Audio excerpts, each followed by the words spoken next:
Hey, everybody, on today's show of the Utah High School Hoops podcast, I am joined by Tua Toiaivao. Tua runs the Utah Hype program, and he hit me up on Twitter/X, and I was like, dude, this sounds great. I love what y'all are about, and so we're going to jump on and have a conversation about his program and about some of the things that he's been able to learn throughout his time running it. Thanks so much. Let's get going.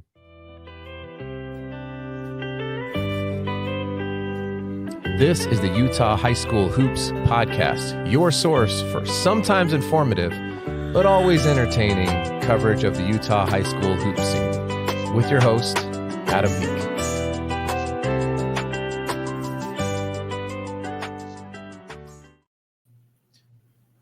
What's going on? So, Tua, sometimes I come out from that intro and I'm like, oh, thanks to me. I guess, I don't know. I didn't really like, it's my own voice. Maybe I'll get somebody else. Maybe I'll have you. You can do the. I'll do it. Hey, welcome everybody. Adam P. Appreciate the intro, man. Thanks, Tua. Yeah, thanks for coming on. There it is. But sincerely though, I do appreciate you hitting me up. This has been a newer adventure for me hosting this podcast, and so it's just been cool to kind of what does Bruce Lee talk about, like be like water, right? You're just sort of moving where you can. Be the water. Find people and be the water. Yeah. Still a pair of shoes that I do not have are the Bruce Lee Kobe's. I think those would be incredible, but I don't possess them, and that's okay. But the voice you hear, like I said, is Tua Toiaivao. So Tua, thanks so much for coming on. Hey, appreciate it. Great to be here, Adam. Thank you. Yeah, for sure. So where you give us a little bit of background on yourself. I find that people are best able to describe themselves. I could probably go look up stuff on the internet, and that's going to be really boring. So we have the source. So tell me a little bit about yourself. Yeah, happy to. So I originally grew up. I was born in Florida and grew up between Florida and Oklahoma, and going back and forth there. Spent most of high school in Oklahoma. Did a year in Florida. Served prior to serving the LDS mission, I worked at Disney World for a little bit. So I've heard about that place. Yeah, it's really a fascinating place to work, right? You know, there's a reason there's a big difference between Disney World and Knott's Berry Farm, right? Or Six Flags, right? And it's because of the buy-in and really kind of the story that they're trying to tell, right? With that. I had heard a crazy story actually once that I think it was at Disneyland. Maybe it was like there was a couple and they were dating and they were both in high school together and they were dating at their own high school. But at Disneyland, she was like Snow White and he was just like a janitor. And literally nobody could quite compute like why was Snow White dating a janitor, because everybody is so dialed in to the culture there, right? And then it was this whole story about these two high school kids that nobody ever think about except at Disneyland, because of what you're talking about. It was like, well, how are they dating? Yeah, I don't know. Anyway, I'm sure that there's entire podcasts dedicated to the culture of Disney, and probably good ones, probably some tough ones, but that's cool that you got to work. I've been to Disney World in Orlando. It's a really incredible place. Yeah, it totally is. So the reason I was born there, my dad was one of the first people when Disney World opened up the Polynesian Resort Hotel, they went to, it was known as Church College of Hawaii back then. Now it's BYU Hawaii. And it recruited a bunch of students to come and be the entertainers and the luau show and really give this authentic thing. So, growing up, we just going to Disney World on a Saturday with your cousins and friends was like just going down to the park here. Yeah. Uncle would have, he knew where the secret door was to get in. So you'd show up and he'd be like, he'd open the door and like, okay, come on, let's go. Then we'd bum around Disney World with no money, by the way. Right. Oh, we were drinking out of every water fountain, seeing if we could get extra hookups with food, so we knew somebody that worked there, right? But it was a blast. Fun fact about Disney World is that there's never two Mickeys out at the same time. So if you're at Epcot and you see Mickey, Mickey's not at Magic Kingdom walking around either, and that's part of the aura Got that it. that they want to maintain that that show, right? And you're not an employee; you're called a cast member, Yeah, that's right. A cast member. so Yeah. you're part of a show. So anyway, so it was fun. That's cool. Did you ever do any fun jobs there? You know what? I was so right out of high school, I was a barback.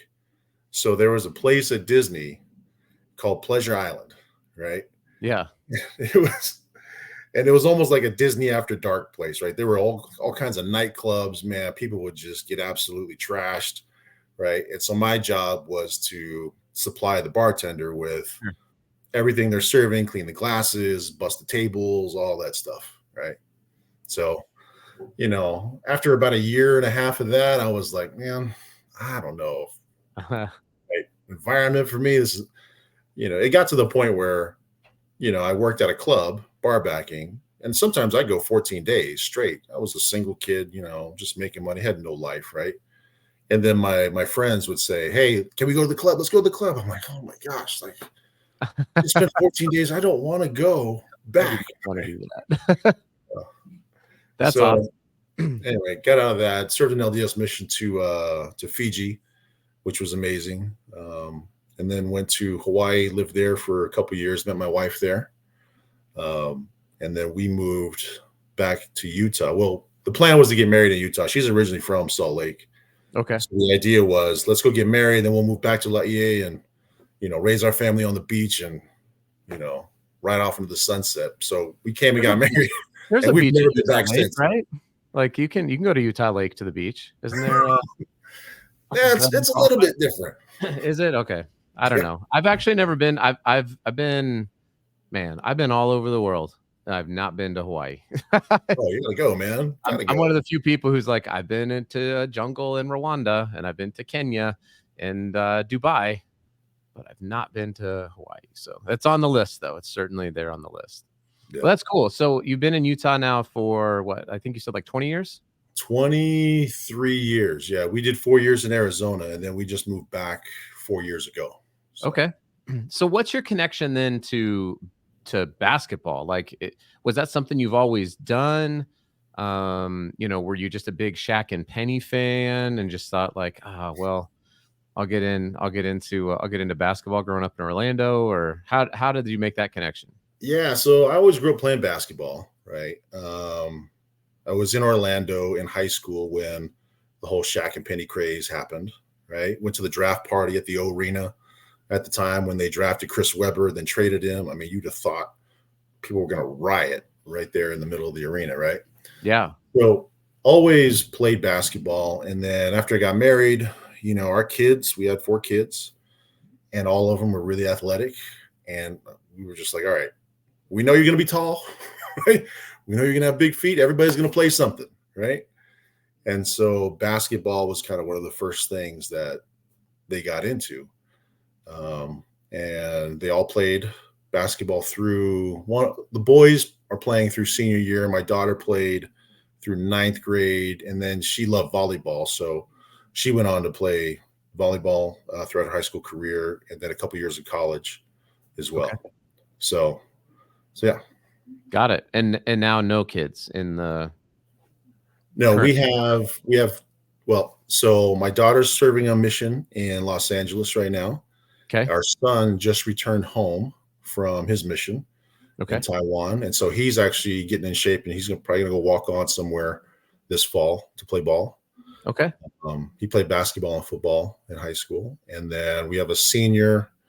He plays basketball and volleyball.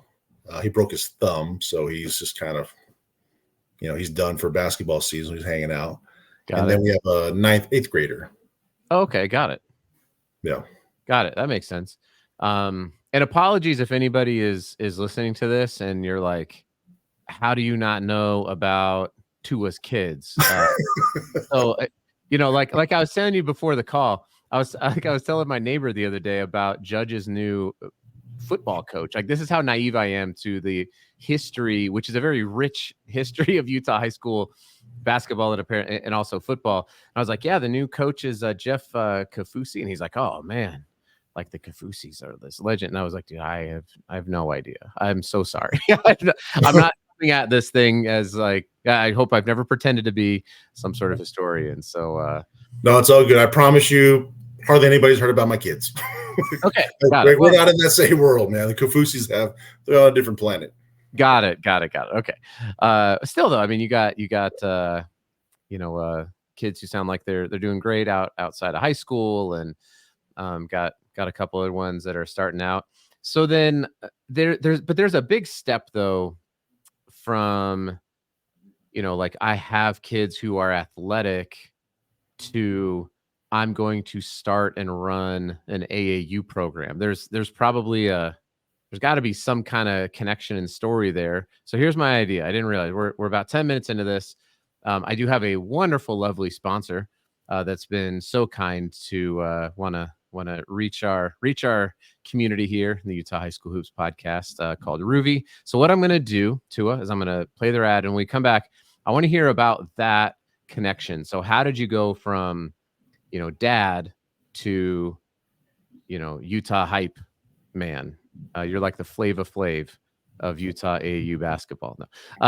But let's dig into that a little bit when we come back, and just even talk about some of the lessons that you've learned and in that process of helping kids as like unsigned seniors get noticed. I think that's a really cool feature of what you have going on. So when we come right back with Tua Toiaivao after this break. How the heck are you supposed to eat 5 servings of fruits and vegetables a day? And as a mom, I think I figured it out. Ruvi. Ruvi is the only way. Open, pour, shake, drink. My kids love Ruvi because it tastes so good. And when in your life are you going to get this many fruits and vegetables in just one serving? Like I get to eat my McKee berry. Trust me on this one. Try it once and you will not regret it. Your kids won't even complain that they have to drink it. It's that good.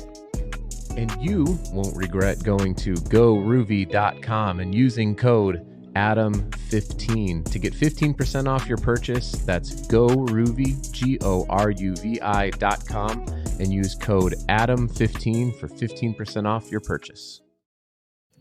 Hey, all right. We are back here on the Utah High School Hoops podcast, and I am joined by Tua Toiaivao, and we're going to be talking about your program. So tell me a little bit about the genesis of Utah Hype. How did you get into the AAU basketball scene, I guess, here in Utah?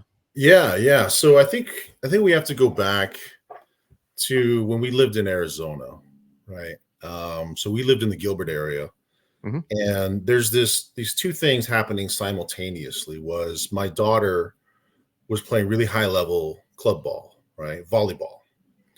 And being involved in those clubs, I saw like, man, they are super organized. They're very communicative. Everything is just on point, right? And I was like, wow, this is awesome, right? And then on the flip side, her younger brother, who's like a year and a half younger, we were getting him into club ball. And I think we've been in Arizona like maybe 6 months, 7 months. And I'm looking around for clubs, and I'm going around to these tryouts and watching the practices. He's in 8th grade at the time. And I'm like, man, this is not organized. This is just exact opposite. And I'm like, oh my gosh. And we were at one tournament one time. He's playing on some team, and this guy comes up to me, and he's like, my son's playing. He's playing really well. And he's like, hey, is that your boy? I'm like, do I know you? Some random guy comes up and asks me. And I said, yeah. And he's like, we should talk. We have a team. And I'm like, okay. So we end up having that conversation. I go and I check out his practice. I send my son and watch him practice with the boys. And it was really eye-opening, right? Because their team, it was one team, right? And they were really organized. The coach was awesome. He was very disciplined. He was running it like what I felt like should have been like, okay, this is a real practice. They've got real goals. This is what they're supposed to do, right? And so we ended up running with that team, and we would go to tournaments, and we always played 1 or 2 levels up. And man, we were killing everybody. Bunch of 8th graders, right? We had some tall kids. Great group of athletes, right? One of them is the starting left tackle now at Oklahoma State. The other one's a quarterback at, I think, NAU, right? And then a few other guys went and played other sports elsewhere, right? So we kind of had it, right? And then the coach says, "Oh, I'm moving away," right? And so now the team's like, okay. Well, about that time, about a year later, the opportunity came up for us to move back to Utah. Okay. And so we decided to move back, and the same thing is kind of happening again. So and the hard thing about moving kids in the middle of high school, number one, they don't want to move, right? No, not at all. Right. And so my son, our oldest boy, he played basketball mostly, and this junior year we said, all right, his mom would kind of had this thing like, you're having a bad attitude, okay, you're gonna go play football. And he was like, what? So we made him go play football. He did really well. And as like the day after we had lost in the playoffs, I think we packed up the truck and left, and we moved back to Utah. And when we came back, I think basketball season was just starting up. And so he ended up attending Orem High. Okay. Right? And I'll make a note here too. Prior to moving back, my wife and I had come back, and we had talked to a bunch of different schools about, we wanted to find the best fit. We didn't have a place to live yet, but we wanted to find the best fit for our son. He was really athletic. He has it, right?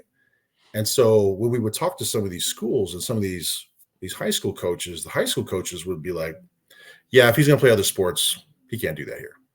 He needs to focus on basketball. And it happened multiple times. And I thought, man, this is, why are you trying to cage these kids in so early?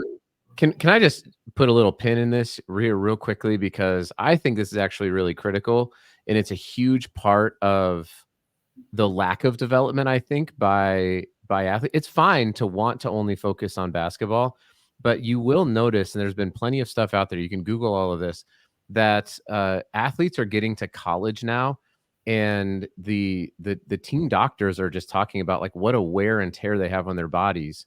Their knees are starting to go, because if all you do is play the same sport and just repeat, just have repetitive motion over and over and over and over and over again, you begin to wear down your joints, right? Forget all this talk about burnout and all those kinds of things, but look at like Steve Nash talked about the importance of playing soccer growing up and how that impacted his players as a basketball player. Think about Allen Iverson was one of the best football players in the country. LeBron James could have gone to Ohio State to play football.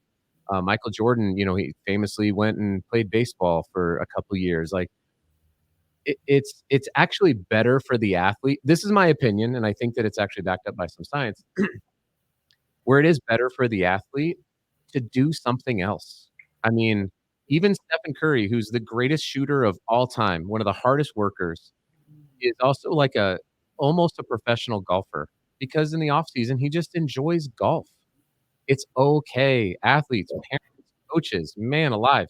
It is okay to play another sport, to enjoy that sport. And actually, I think it helps you get better at the sport that you love. So anyway, kind of got a little like triggered moment there, because I've heard this before, and I'm just like, not about me. Like I'll give a huge shout out to Coach Sanyon at Judge. Like I approached him about AJ playing football there, and he was like, yeah, it sounds great. Think it'll be really beneficial. So, of course coaches want them to focus and be focused on their sport, but let's have a little bit of room for that. So anyway, Yep. I apologize. Man.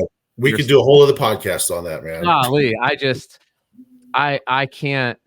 can't with all of the I had people telling me like with my second grade son, like he's got to be year round. I'm like, in second grade, he's going to do 15 sports. I hope he skins his knee playing tag on the playground. Like I could just seasonality, enjoy it, have fun. Anyway, continue. I apologize. Yeah. So you're looking with you 100%, man. Yeah. It was really like eye-opening to me to hear that from adults, right? Like, no, they need to focus on the thing. And so when we got to Orem, the basketball coach was like, oh yeah, man, I'd love for these football players to come out and play more, right? Mm. And even the football coaches were like, heck yeah, they should go play basketball. Absolutely, right? That helps in there. And you're talking about Orem, who at the time had won, I think, 3 state championships in football, right? And so that football season, they ended up winning another one, right? And so in those conversations, okay, we ended up at Orem, right?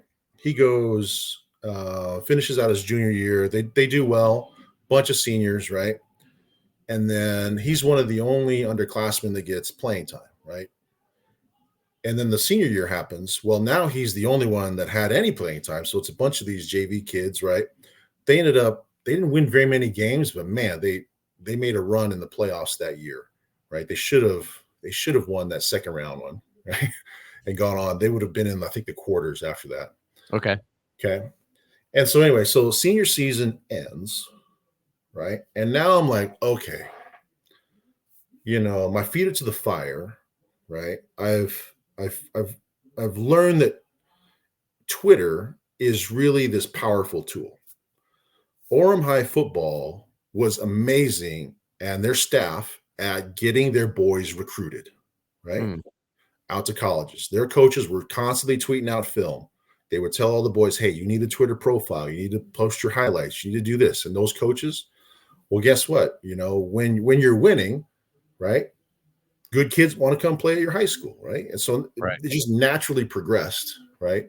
And so they would get these kids recruited. And I started looking around at basketball, like high school basketball programs. And I couldn't find a single high school staff that was doing something similar. And I thought, that's really weird. It's odd. Like, I don't know. The math didn't compute.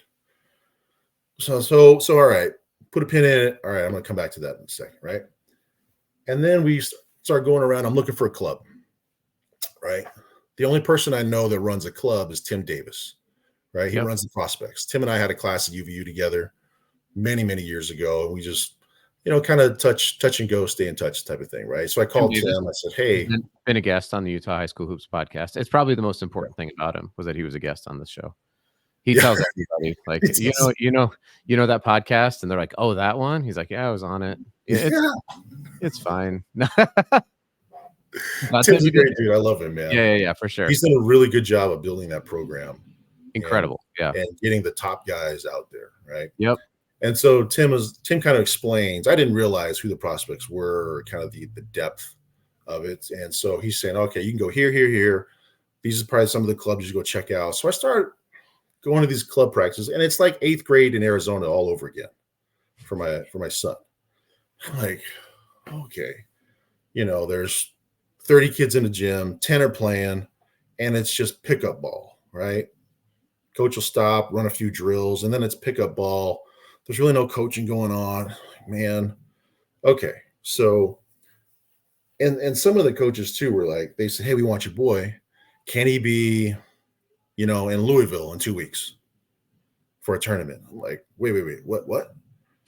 So I'm like, okay, like I've done travel volleyball with my daughter before. Like, I understand how that works. And how it works is, exactly the schedule prior to signing on the dotted line. You know exactly what it's going to cost, right? So you can plan your summer out. Yeah. And there were a couple times where I get phone call or a text, say, hey, we're going to be in Louisville. Hey, we're going to be in California. Hey, we're going to be. I'm like, dude, I cannot be ponying up on a flight to Louisville 10 days before you're supposed to be there. Yeah. Right? So $1,300 round trip. You can go to Hawaii. Like, yeah, this is really frustrating. Yeah. So I said, okay, I need to think about this. And I call my friend Jared. So Jared was the coach of that 8th grade team in Arizona. I call Jared and I say, hey, I'm thinking about starting a club. What do you think?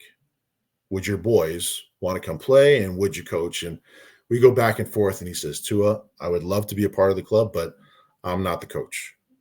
And I was like, okay, who's the coach then? He goes, I'm going to bring a guy. It's my brother-in-law. And I said, oh, all right. I've never met this guy. Never heard of him.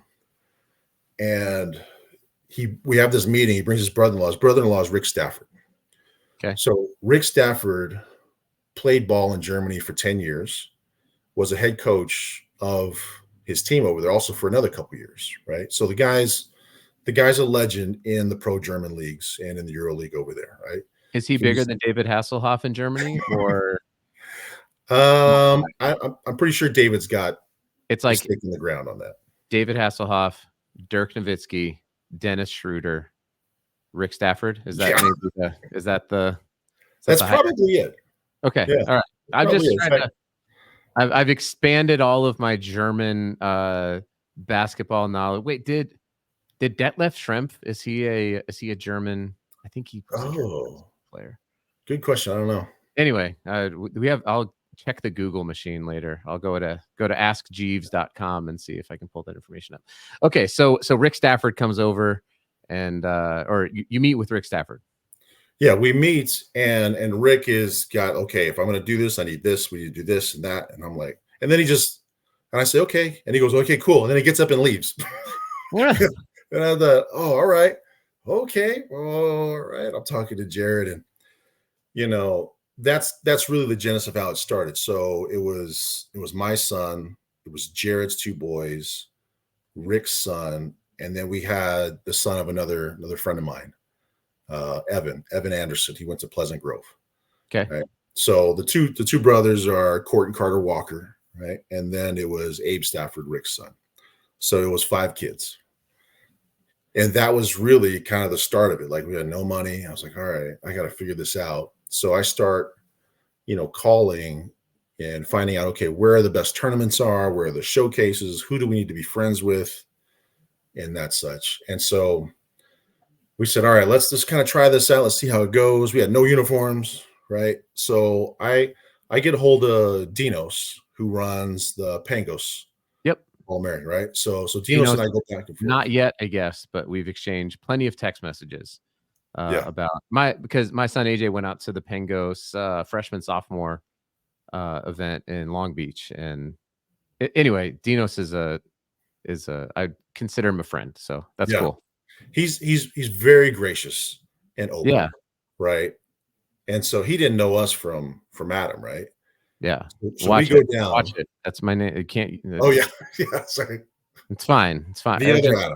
You get one time, and then that's. Yeah. So Dinos has his thing down in Vegas, and early on, Rick was like, "Listen, I don't play Sundays. We just need to be back on Sunday." And I was like, "Okay." And so I knew any tournament operator, you say, "Hey, I can't do Sundays," like it throws a wrench into their bracketing and all that stuff. So fortunately, Dinos and his team, we went back and forth a bunch and said, "Listen, we're coming up. This is who we are, right? But tell you what, we'll throw down the gauntlet. Put us against anybody you want, right? Even if it's a tune-up game for the other team, like, we'll take it." So we go down there, and mind you, there's no uniforms. Everybody's wearing these old, tattered practice jerseys, right? What year is this, by the way? This was 21. Okay, so we're in post-COVID, year after COVID, tournaments just getting fired back up. You're rolling down there with 5 dudes in a tattered practice jersey. Yeah. Okay, I'm just setting the stage here. There's only 5 of you. You have no bench?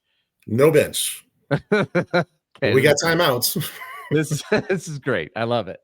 Okay, keep going. I'm just you got the bad news bears have rolled into town. Totally bad news bears, man. Like we get in there, and Adam, when I tell you, when we do the warm-ups and the warm-up line, like a 5-person warm-up line, layup line, it just doesn't look impressive, right? It does not. And every single time the team on the other side is looking over and like chuckling and laughing, like they only got 5 dudes. And so like, okay. So our boys know that it's, we've burned the boats.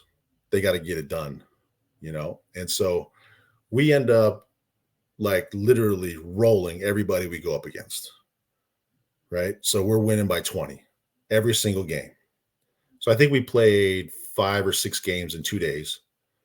Right. And at the end, we got some athletes. So Carter, for one, Carter Walker, he played at Orem. He's actually going to go to BYU on a high jump scholarship, but he'd throw down, some pretty impressive dunks. Right. And then at the end of the last game, Dinos comes up to us. He's like, "Who the hell are you guys?" Like, listen, this is who we are. It's what we got, right? And so he takes a couple of photos of our guys, right, and then posts it out on Twitter. And that's kind of the genesis, because now you have coaches reaching out to our Twitter account, say, "Hey, I heard this of Dinos, or I saw this from here," And so the ball's starting to roll in terms of, okay, this is how we want to do things, right? But we know we can't just have 5 guys all the time. Yeah. I mean, you could, but that's only if you don't like In-N-Out or Freddy's. You can have 5 guys. It's probably a little bit expensive. The Yeah. burgers are kind of okay, but 5 guys on a basketball team only is gonna be rough, though, that's for sure. Yeah. So that's really kind of the moment where we said, okay, I think we can do this. From me as a standpoint, trying to organize everything, and from Rick and Jared, like they were like, oh, okay, these are good kids. They're, I think all but one was a senior at the time. And we got a little publicity just from one little tournament or showcase that we went to, right? So for us, it was like, okay, I think we're in, right? So that was the That's how it beginning. all That's cool, and so we're at 2021, so now you're 3 years into this.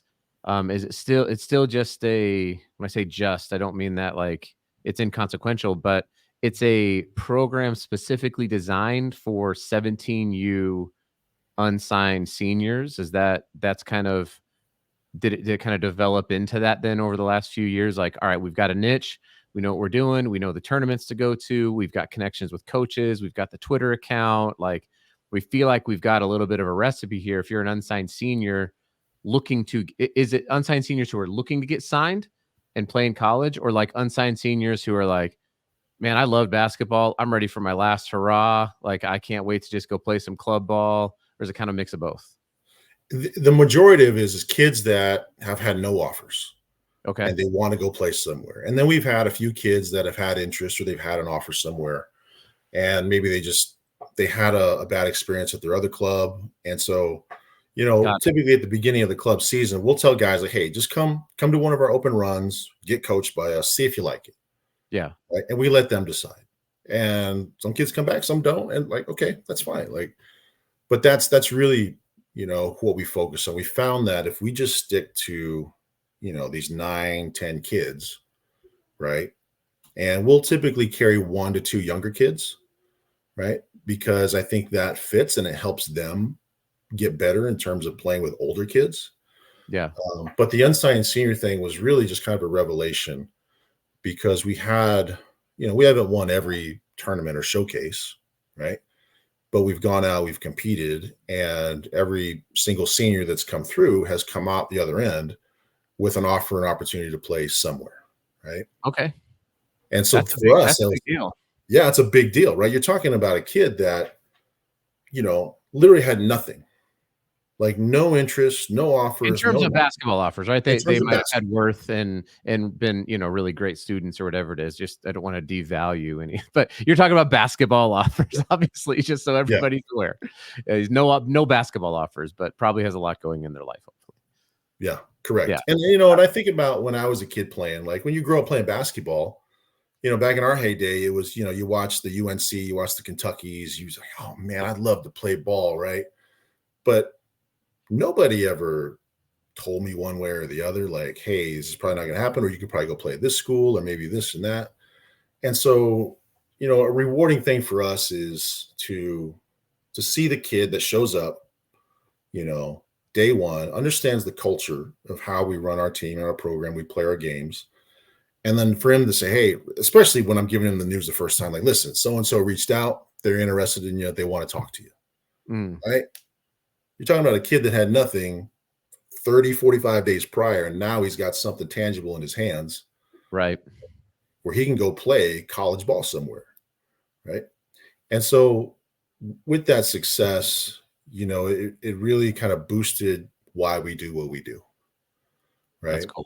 And so we've built onto that, and we do a service project every year at the food bank. So we'll go serve the homeless, less fortunate We'll have business leaders come in and talk to them about life. So for us, it's kind of the basketball piece has really just become a window Mm-hmm. into the life of who Utah Hype is.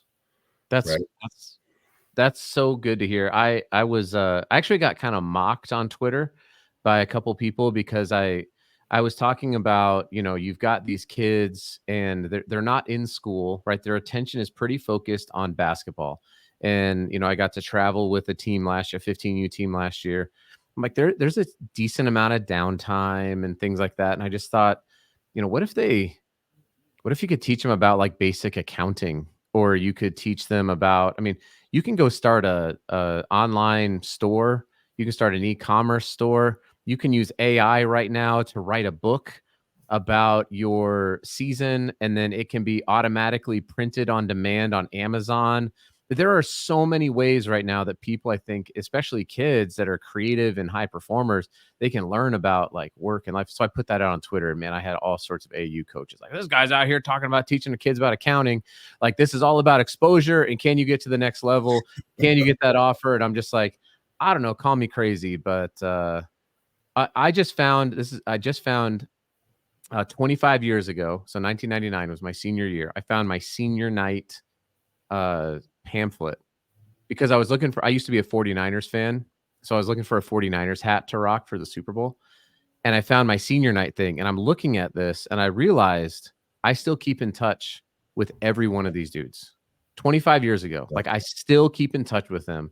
One of them's coming out. He's like, hey, I'm going to be skiing in Park City. I'm like, yeah, man, take my car up. Like, it'd be good to see you. I'll buy you lunch. Like, there's so much depth and richness that can come from this game if you realize that the game is only a small part of the overall benefits, which are the people, the network, the life lessons, the stuff that you will learn through the game that can then propel you on. So anyway, I was given a little bit of back. Maybe we don't need to be teaching accounting to a bunch of 16-year-olds, but I wouldn't be against it either. Yeah, to your point, I think you hit the nail on the head. Is one of the things that frustrates us with how club ball is run is, we nicknamed them puppy mills, right? Where you have 150 kids all on different teams, dads coaching teams, and everybody's paying $100 a month, right? And If they're lucky, it's $100 a month now. yeah, if they're lucky, right? That's a deal at this point. And they get fancy uniforms or whatever, right? And I'm not saying that that's a bad business model, right? But if the business of that business is to generate recurring revenue, that's a great model. Yeah, no doubt.